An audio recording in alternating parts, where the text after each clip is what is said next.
We'll go ahead and get started. First question, Adam Spolin. Stephen, what did you think of the effort tonight? Thought it was okay. Thought we made some mistakes, but I don't think it was effort-based. I thought, yeah, they're a good team, number one. And number two, I do think we made some just mistakes that we usually don't make. We had some turnovers that we usually don't make. We, just made there's some cutting plays that they made. And then obviously the rebounding, their offensive rebounding hurt us. But I don't think it was a case of us not having the effort tonight. I actually thought our effort was okay, but they were pretty good tonight. What do you think led to the mistakes that you were just talking about? Some of it was trying to make a play early as opposed to as we were going, they were really helping on whatever our first option or action was. And we had to get the ball moving or a little more, get to the second action. Our spacing wasn't as good as it could be, especially against a team like this. They were really just kind of packing the paint, and we were trying to make some plays a little maybe too soon, or just turn the ball over some times that we should not have. So it definitely wasn't just the turnovers. It was spacing. It was a few things, but I wouldn't say it was effort. Zach Allen. Hey, Coach. Hey, how aggressive should Kevin be? Definitely inside the second unit, or just in general, Coach? I couldn't hear you. I'm sorry. Hey, Coach. Can you hear me now? I can, yeah. Hey, Coach. Hey, how aggressive should Kevin Porter be inside the second unit, and just in general, Coach? He should be aggressive. He should take what the defense gives him. He puts a lot of pressure on the defense, and if he's not aggressive, then we don't have help situations. We don't have people helping off shooters. We don't have rollers available and all of those things. So, excuse me, he should be very aggressive when he has the ball, especially with the second unit. Should be aggressive. Jonathan Fagan. You've talked a lot about falling behind by 20-something for this stretch of games in a row. After a while, does it become cumulative where there's sort of a loss of faith and belief where it just wears down a team trying to come back from that night after night? It can wear you down for sure, getting down like that and kind of having that here we go again feeling. It definitely can. Do you think that's what happened tonight? I don't necessarily think that's what happened tonight. They played a really good game, obviously, and we did get down and we fought back at the beginning of the third quarter, but it was different tonight to me a little bit. It's just some mistakes, more mistakes than lack of intention or effort or all of those things. Thank you. Daniel Lerner. You mentioned Denver's offensive rebounds. Was there, besides Jokic, kind of just being Jokic with the way that he goes to the boards, was there any common denominator that you saw as to why you guys couldn't keep them off? They're big and strong, and they were more physical than we were. And when the shot goes up, sometimes we have a tendency of going to the basket instead of going to the man and hitting them, but they were more physical than we were. And a lot of the rebounds that they got were right underneath the basket, and we were either out of position or not hitting first and really intentional about getting the rebounds. So Jokic is a tough guard for anybody. And, he had 6 offensive rebounds. Some of them were on his own shots. Some of them were little, tight putbacks. But, the ones that Jermichael Green got and Millsap We just have to have a gang rebounding mentality, and we didn't do a good job there tonight. Brian Bearfield. Coach, John and Kevin only combined for 14 points tonight. They went 4 for 17 from the field. Was that due to the pace of the game, or what do you think led to that? I don't really know. KP, it's hard for him to find his rhythm tonight. He struggled a little bit, and same with John. John just didn't seem to have his rhythm tonight. He shot the three well, but neither guy, I don't really know what the reason is, just didn't seem to have their rhythm. And maybe it's a cumulative effect of all of these games one after the other, or maybe it's just one of those nights in a 72 game season where you're off your game a little bit, you're off your rhythm. But I trust both guys implicitly, and I trust that they'll come back strong. Ali Kampajani. Hey, Stephen, on the subject of Kevin, including tonight's games, the last few games, what have you seen with him as a ball handler and a playmaker and his growth there? Has he shown that he's been able to make those next level reads a guard should be able to make?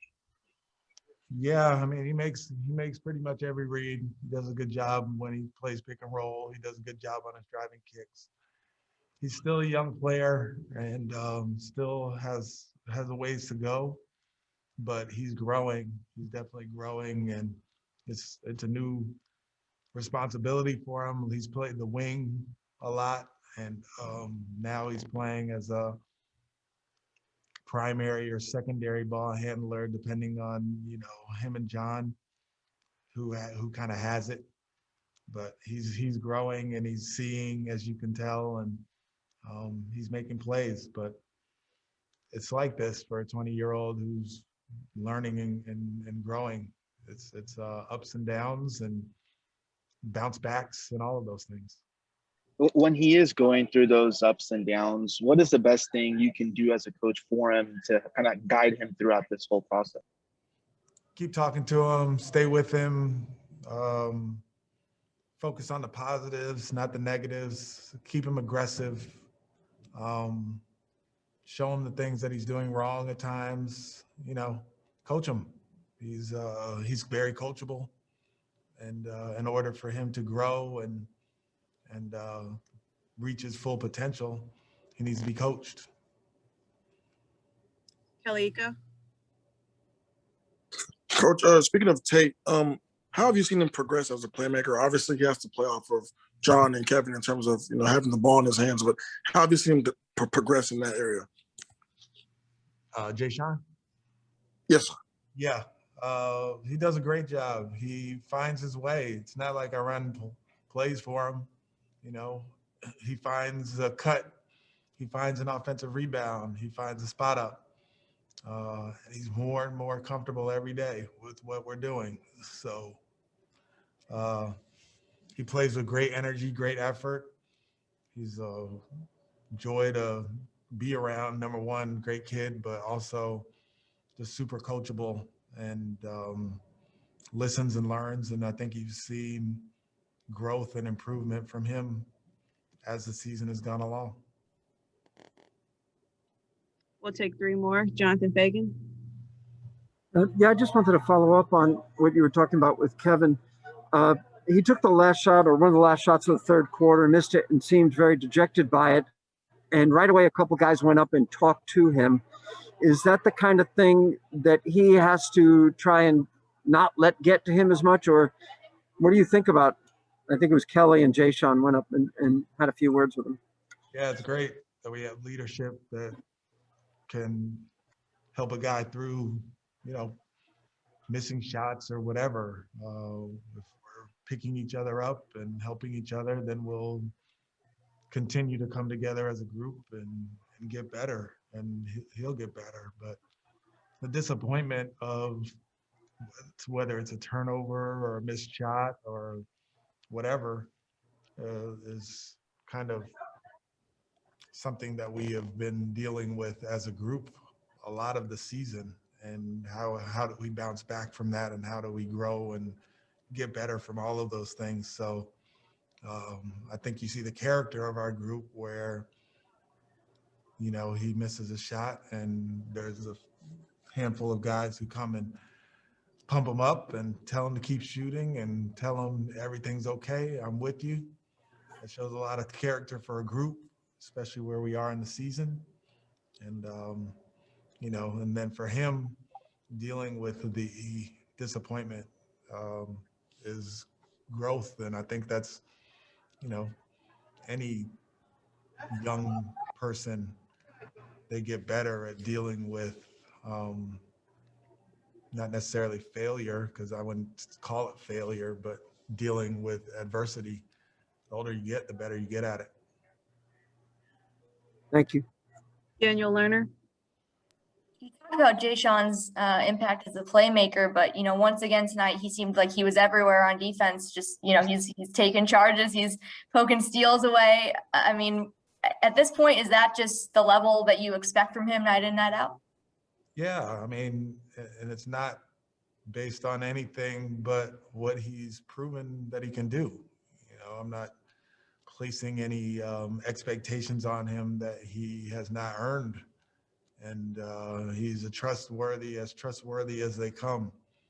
And to be a winning team and to have a winning culture and to have growth and all of the good things that you can have on a team, you need dependable, trustworthy, hard playing people who get better. And he's all of those. And last question, Zach Allen. Hey, Coach. Hey, how do you like the fact that Olynyk provides an extra spark inside your offense, Coach? Yeah, he does a great job. I mean, I think people have asked me in the past, did I expect this from him?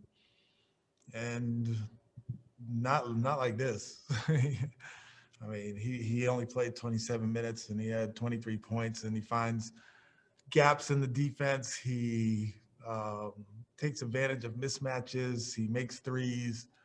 He is a ball mover when he gets it. You know, he's not afraid to draw and kick to a teammate or make a play for a teammate or set a screen for a teammate when he sees someone kind of stuck. So, yeah, he's a pleasant guy to have out there and to complement Christian and John and KP and JT. Thank you, Coach.